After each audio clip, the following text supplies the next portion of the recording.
Hello everyone, welcome to our channel, and today we are going to discuss about the transpose of a matrix. We will also discuss about symmetric matrix and skew symmetric matrix. Let's discuss about what is transpose of a matrix and how to calculate the transpose of a matrix. If we have a matrix A is equal to 1, 2, 3, 4. Now in this matrix, these are rows and these are columns. If we replace the columns in this matrix with the rows, we will get a new matrix, and that will be known as the transpose of this matrix.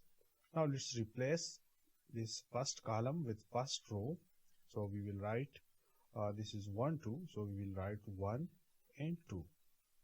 Now we will replace this second row with the second column, and we will write it as 3 and 4. Now this new matrix is known as transpose of this matrix. Now what is symmetric matrix and what is skew symmetric matrix?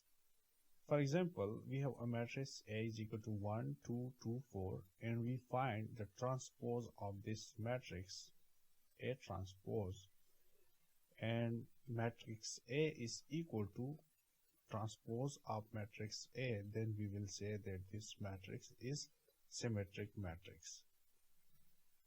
Now here we have these numbers 1, 2, 2, 4. Now let's replace the first column with the first row. We will write it 1, 2.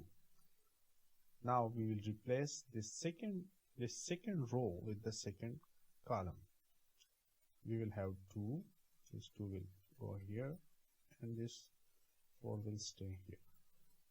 Now the new matrix, the transpose of A is equal to A transpose is equal to matrix A.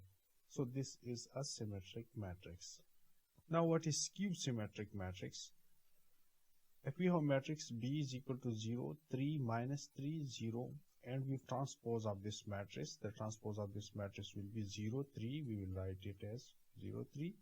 Now the second row will become second column minus 3, 0. This is transpose of matrix B. Now if we take minus common from this matrix, we will have minus into 0. This minus 3 will become plus 3, and this plus 3 will become minus 3, and this 0 will stay here. So we will have minus into 0, 3 minus 3, 0, and this matrix is equal to the matrix B. Now we have matrix B is equal to minus B transpose. So if a matrix is equal to the negative of its transpose, then we can say that this matrix is a skew symmetric matrix. So we have this matrix, and this is a skew symmetric matrix. That's it. Thank you for watching, and do not forget to subscribe easyedu for more videos.